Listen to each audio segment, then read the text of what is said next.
All right. So, flight 40, that's not the right number. This is 422. I forgot to update that number on there. But if you're going along in the big presentation, this is 422. We're in the life of Samuel now. Uh, we have seen Samuel as a boy. He was brought in to learn the ways of the Lord under the high priest Eli. Eli had passed away when the ark was captured by the Philistines. We had been following the trail of the ark, as that's what the book was focused on for a few chapters. And now we're going to start seeing Samuel as a grown man coming into the fullness of what his role is and leading Israel as a judge. So in 1 Samuel chapter 7, we're going to see Samuel working on a circuit here. In verse 10, while Samuel was sacrificing burnt offering, the Philistines drew near to engage Israel in battle. But that day the Lord thundered with loud thunder against the Philistines and threw them into such panic they were routed before the Israelites. The men of Israel rushed out of Mizpah and pursued the Philistines, slaughtering them along the way to a point below Beth-kar. In verse 12, then Samuel took a stone and set it up between Mizpah and Shin, and he named it Ebenezer, saying, thus far the Lord has helped us. I'm going to resize this a little on my screen. It doesn't affect you. So this gives us a map of the circuit that the book describes Samuel as being on. I think I actually forgot to paste the right scripture in there, but the book tells us he went between these various cities and he always went back to Mizpah. So this is an outline of what that circuit looked like. This is what Samuel was traveling routinely as he was looking over matters. And you can see that this is not all of Israel. He's not going over the whole country, but he is covering quite a bit of distance just by foot. And it gave me echoes of the old circuit preachers. And I knew one of them who used to come down to Florida, and he would be a little south of here. But they would go around from church to church and help them get started and help them with the preaching, especially in the early days in Florida. Now, of course, that was very, very common in the history of America, that you would have preachers who might be on horseback, whatever, and they go here for a week, 2 weeks, maybe even a month. They'd go from one town to another town to another town to help put the word out. And of course, this model would also be where our judicial system came from. You didn't have a judge in every town. You had a circuit judge, because he would go on a circuit to go judge the cases everywhere he needed to do it. So Samuel is working on a circuit basis here, which is something different than what we've seen from the other judges. We really only saw them in one place fighting one battle, generally speaking, but this is a much broader footprint for Samuel. In his lifetime, we see a steady progress of the Israelites. They do not have Jerusalem yet. We're getting closer, but they're still not here yet from the entire time we crossed Jordan. They are steadily getting closer to that. And we see that the Philistines were pushed back. They're by no means defeated at this point, but this is when the Philistines had come to fight the Israelites on the Israelite territory, and they got pushed back from there. I like to find various sources for my maps. I've said this before, so nothing strange about that. But this one I found was fun because, different people in different places will have similar ideas. So, La Vista Church of Christ. They did a Bible study on the life of Samuel, and that's who made these maps. And I just thought that was fun to highlight. If you're ever so inclined, it's La Vista, Nebraska. La Vista, Nebraska Church of Christ is who made this particular map. I thought that was fun. So we continue in the life of Samuel in verse 15. Samuel continued as Israel's leader all the days of his life. From year to year, he went on a circuit from Bethel to Gilgal to Mizpah. judging Israel in all those places. But he always went back to Ramah, where his home was, and there he also held court for Israel, and he built an altar there to the Lord.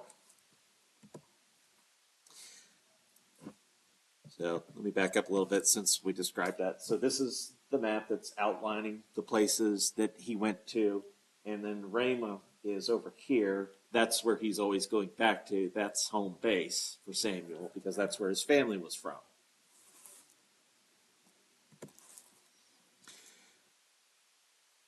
All right. The name Ramah in Hebrew, it translates to height. Height is what the name of the city means, so it's an elevated place. As far as what you could see in modern terms, this is about 5 miles north of Jerusalem for the likely location. It's known as Al Ram. This city has got a place in history from the Crusades. This was part of the Crusades was an effort to take the Holy Land from control of the Muslim people. And this was Godfrey de Bouillon. He was from France. And he sets up the Crusader Kingdom of Jerusalem. So he gets Jerusalem and he gets a few surrounding cities. This was one of his cities under his influence.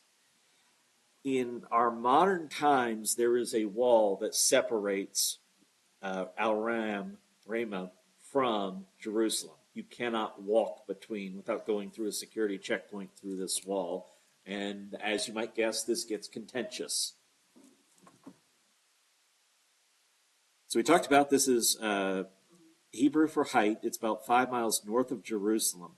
The population is, as of 2017, 15,814. So I looked for a city in Florida that had a comparable population. Of course, those aren't generally cities in America.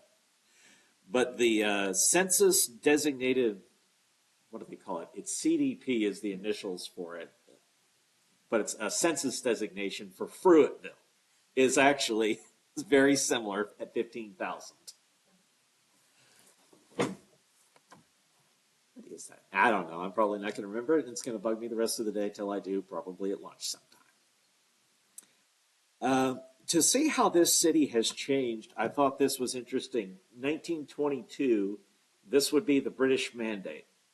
When the British are in full control and governing this area, they did a census back in 1922. The population was 208. So 208 to 15,000 is a really big change. Of course, you are talking about 100 years in between. And this has always been a majority Muslim territory from back to the Crusades at least. So even back at the census and even in present time, this is a Muslim-dominated city. I wanted to get some kind of representative pictures for it. So this one kind of has the city and the wall in it on that top picture. There's better pictures, but I wanted one that had both the wall and city in it. If you actually see a modern one of the wall, what you're going to see on all of these walls is a lot of graffiti. They love to put graffiti on these walls that border between Palestine and Israel. And then this is a stadium that is built in that city. The FIFA, of course, is World Cup soccer. It's very big internationally, and they put a heavy effort into building some soccer stadiums in the Palestinian area. So this is the Fasil Al Husseini International Stadium. And it is a FIFA regulation stadium. They built it. It seems to be in pretty nice condition even now. But I did want to specify that it was built by the outside entity. So we've seen Israel engage in all the battles of Judges. From the time they have entered the Promised Land all the way through the life of Samuel, there has been nothing but battles. And they have maybe half of the Promised Land. I didn't look for any kind of like area breakdown of how much they have, but we'll have another map later on that'll be a better picture of how little of it they have currently. They have a huge footprint, but not all of it. They're constantly at war. They've been oppressed multiple times, and that and other influences may lead to, from a worldly perspective, the Israelites saying, okay, something's got to change. We need a king. We need somebody to be over all of this, particularly to lead the battles. So we see them in 1 Samuel 8 approach, starting in verse 4. So all the elders of Israel gathered together and came to Samuel at Ramah. They said to him, "You are old, and your sons do not follow your ways. Now appoint a king to lead us, such as all the other nations have." But when they said, "Give us a king to lead us," this displeased Samuel, so he prayed to the Lord. Let me pause on that, because there has been a distinct lack of this going on as we have seen Israel throughout the Judges when they're facing the crisis to stop and, before we do this thing, let's pray to God about it and make sure we're doing the right thing. So it kind of goes to show why Samuel is one who's got this a little more together, understanding what he's supposed to do. Yeah, you think the people would have been the one to say, let's pray about this before we go to Samuel and ask. Well, there's that. But I do think they're looking at it from a very worldly perspective, and we can make sense of it from a worldly perspective because what we're, well, I'll save that point to the next slide because it'll go easier with the next map. But anyways, let's continue on verse 7. And the Lord told him, "Listen to all that the people are saying to you. It is not you they have rejected, but they have rejected me as their king. And they have done as they have done from the day I brought them out of Egypt until this day, forsaking me and serving other gods. So they are doing to you. Now listen to them, but warn them solemnly, and let them know what the king who will reign over them will claim as his rights." This was already prescribed back at Sinai. When God gave the law, he gave the law outlining what a king was going to do once you had one.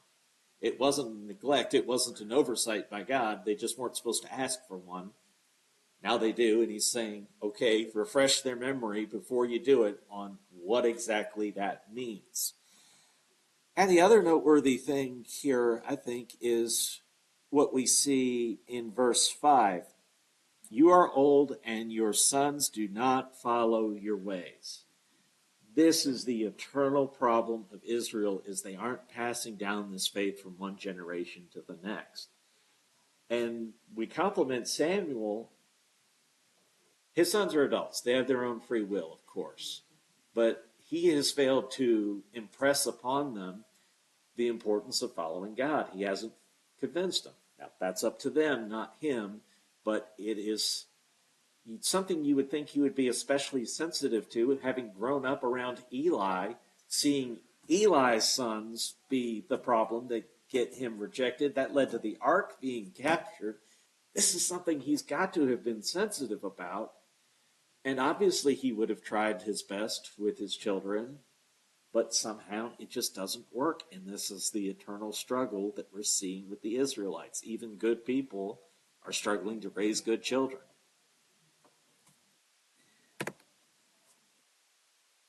On the other hand, though, keeping in mind that Samuel was raised by Eli.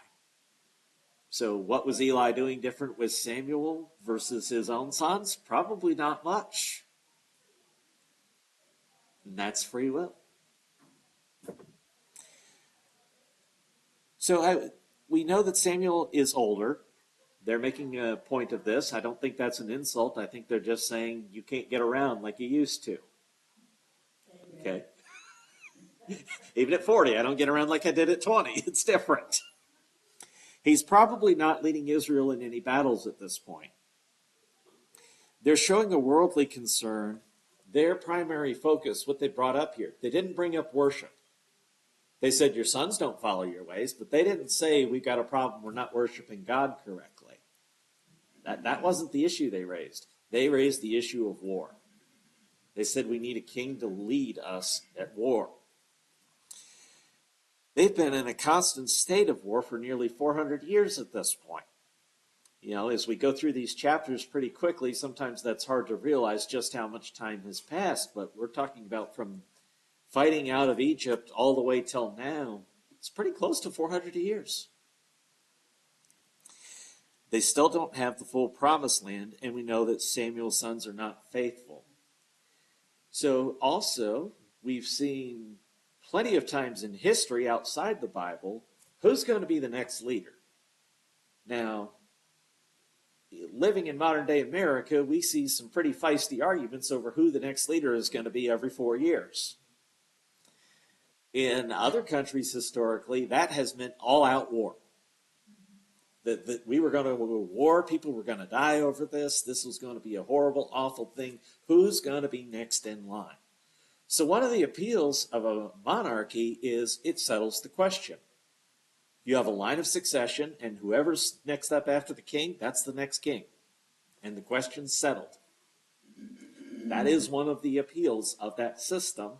And again, when you're looking at this from a worldly perspective, you can see the logic of what they're asking for. What God has just told them, though, in that last verse was, it's me they're rejecting as king. They don't need a king. They don't need a succession plan because God is supposed to be the king. And that's the part they're not getting here. Hopefully we're doing a little better than that. The other thing I wanted to point out was we talked about Samuel being on this circuit. He's here. This is the tribe of Benjamin, particularly this area of Israel. It might well be crossing over into Judah. I'm not sure of that without looking at a better map than that, but this is Benjamin, Judah. This is two of the tribes are seeing Samuel on a regular basis. All the way over on the other side of the Jordan, Reuben, Gad, half the tribe of Manasseh are not seeing him. On this side of the Jordan, Ephraim's not seeing him. Dan's not seeing them. The tribes are kind of all spread out. They're not united as one force to fight these enemies around them. And there you can see a king to lead us. They want somebody bringing the entire might of Israel together in a single army to be able to fight these enemies. That's what they're asking for here. And again, from a worldly perspective, it makes sense. From a spiritual perspective, it doesn't, because you're rejecting the best king that you could have. One who had, of course, delivered them from time and again. But God is going to grant their request. It's the old joke that there's a Chinese proverb, when the gods wish to punish us, they give us exactly what we ask for. In 1 Samuel 9, they're going to get what they asked for. Verse 9, there was a Benjamite, a man of standing, whose name was Kish, son of Abel, son of Zahor, the son of Bechorath, the son of Apeth of Benjamin. Kish had a son named Saul, as handsome as a young man could be found anywhere in Israel, and he was a head taller than anyone else. So we get an outline of who this young man is. He's Samuel. He tells us he's a very appealing looking man. He's taller than everybody else. About a year ago, I was on a treadmill at the gym, and I looked for something to have on the little TV screen there. I put on a Florida basketball game. Now, if you know anything about the University of Florida basketball game, I'm looking at the bench, and I see, hey, that guy must be pretty tall. And then it starts dawning on me, no, wait a minute. This guy looks pretty tall compared to a bunch of Division I basketball players. And I look it up, and this guy is like 7'6", something in that ballpark. He is big. But when he's around everybody else, he looks a head taller than everyone else. It's distinct. He stands out in a crowd, even if you don't know anything about him, if you just catch a glimpse of him. And that's kind of the best analogy I thought of when looking at this for Saul. He is distinct. He is standing above everyone else, is what they're telling us. And again, from a worldly perspective, what's going to make for a good fighter and a good leader, you can see why this would have a lot of appeal to them. Samuel had been out looking for donkeys that had escaped from his father's farmland. He has pursued these, and this is going to lead him directly into the path of what his future is going to be. As we see in verse 20, Samuel makes it clear to Saul that he is going to be king. As for the donkeys you lost 3 days ago, don't worry about them. They've already been found. And to whom is all the desire of Israel turned, if not to you and your whole family line? He's saying, everybody's looking to you. You're the guy to do this. Then Samuel took a flask of olive oil and poured it over Saul's head and kissed him, saying, has not the Lord anointed you ruler over his inheritance? Dropping down to verse 8. Go down ahead of me to Gilgal. I will surely come down to you and sacrifice burnt offerings and fellowship offerings. But you must wait 7 days until I come to you and tell you what you are to do.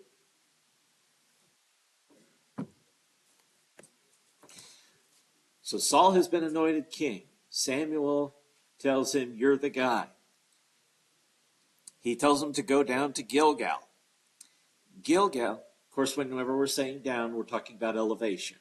It can be to the north, it can be to the south, it can be east or west. When they say down, they mean down in elevation. We're higher than where you're going to.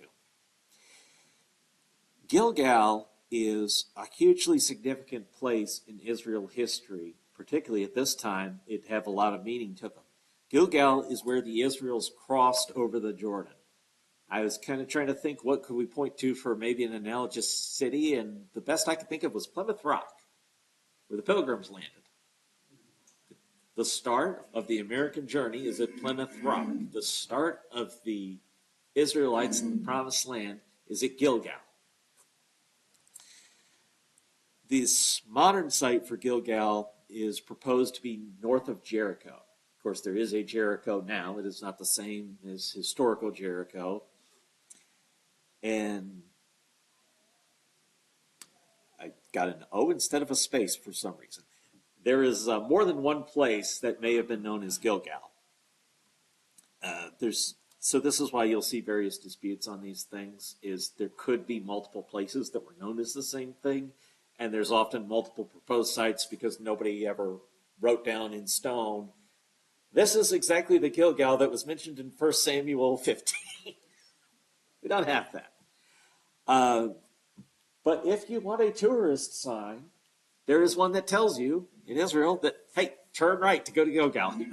And that is a picture of it. To give some perspective on location, we've got Jerusalem here as our starting point.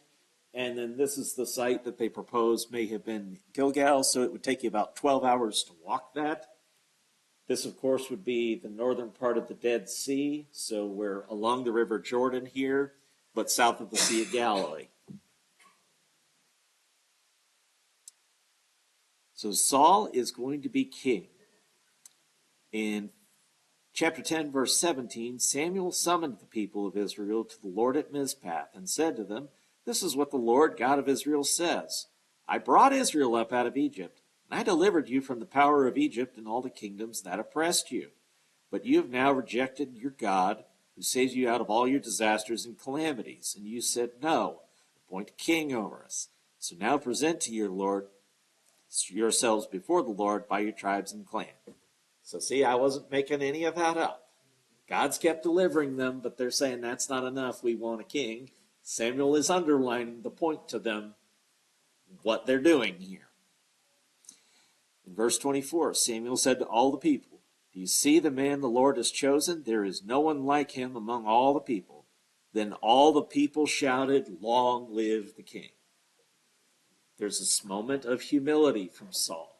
He's hiding from this moment.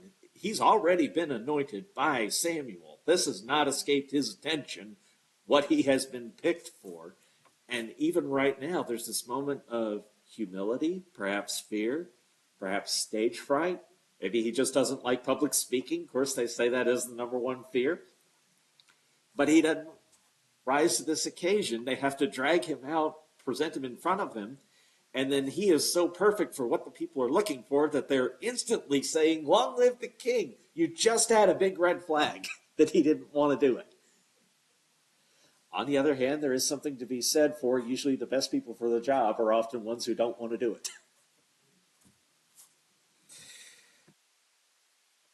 So Samuel dismisses the people and says he will meet that when Saul leaves, he's going to meet men near Rachel's tomb. This, I believe I did this slide out of order, in fact, but I'll go for it anyways. Saul has been anointed king, and Samuel gives him signs to confirm what he has just been told is true. He says, "You're going to go here, and this is going to happen. You're going to go here, and this is going to happen. You're going to get home, and you're going to find out the donkeys are already back, and your father's been looking for you." He's given him these signs to confirm that what you've been told is the truth. And it mentions this interesting site that he's going to meet men near Rachel's tomb. Rachel is the mother of Joseph and Benjamin, of the two tribes, of the 12 tribes of Israel. She is she's mother of three, actually, when we get down to it, because as far as the land goes, it's Ephraim, Manasseh, and Benjamin, because there is no tribe of Joseph. So of those tribes, those are the ones directly from Rachel. Saul, got to get my S's straight. Saul is a Benjamin, is from the tribe of Benjamin. So Rachel is the foremother of his entire tribe. So this would be a very significant sight to him. Definitely the favored mother also of his children. From Jacob's perspective, certainly. Jacob did favor her above the others. The traditional location for this, it's kind of located on the territorial border between Benjamin and Judah. There is a mosque there. The Bilal bin Rabah Mosque was built there. We've talked about this before. They love to build mosques at traditional Jewish locations. Anything that may have been historically significant, they love to put up a mosque there. This area is noted as far back as the 4th century, and we talked about that with Constantine's mother, went on a pilgrimage through the Holy Land, and they were telling her all these places. So there are records from her trip. There are people are writing down, okay, they told her that this was here, this was here. So by that point, it had already been, this is what they believed, and then we've carried on the knowledge of these places since then. So that doesn't mean it's definitive, but it's a pretty good source, and it's about as good as we're going to get. And again, to kind of give a little geographic perspective, we've got Jerusalem up here to the north, and down where our red marker is, that's where the mosque is currently. That's the traditional site for Rachel's tomb. And Question, Kenny. yeah, Jerusalem was the place that they were to worship. So was God okay this new worship spot? God was, well, there's two elements of worship. There's an everyday element of worship that didn't matter, didn't require the temple. But as far as what I'm going to, for lack of a better term, call the ritualistic things, things like the table of showbread, which comes up with David, the menorah, the golden lampstand, where the Ark of the Covenant is supposed to be, and you're supposed to sprinkle the blood once a year on Yom Kippur. Those things were supposed to be done in the tabernacle. The tabernacle at this time is in Shiloh, or at least the last we saw it, it's in Shiloh, because the Israelites don't have Jerusalem yet. Okay. Yes. A little more on this location. So, as with many cities, this is one that is heavily argued about over who actually has the right of ownership of it between the Israelites and the Muslims. In 2002, Israel built walls. So again, we're talking about the walls. Israel puts up controls. They make you go through checkpoints to get to these kind of things. This is one of the more famous ones. It's called Checkpoint 300. If you wanted to go to Rachel's tomb, you'd have to go there.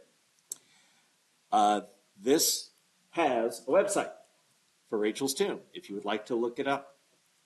And this would be a place of pilgrimages. So people going to Kavar Rachel would frequently recite psalms. And I just listed them there. I didn't try and give you a summary of what each of the psalms were, but they're going to be God deliver us type messages, give us strength kind of messages.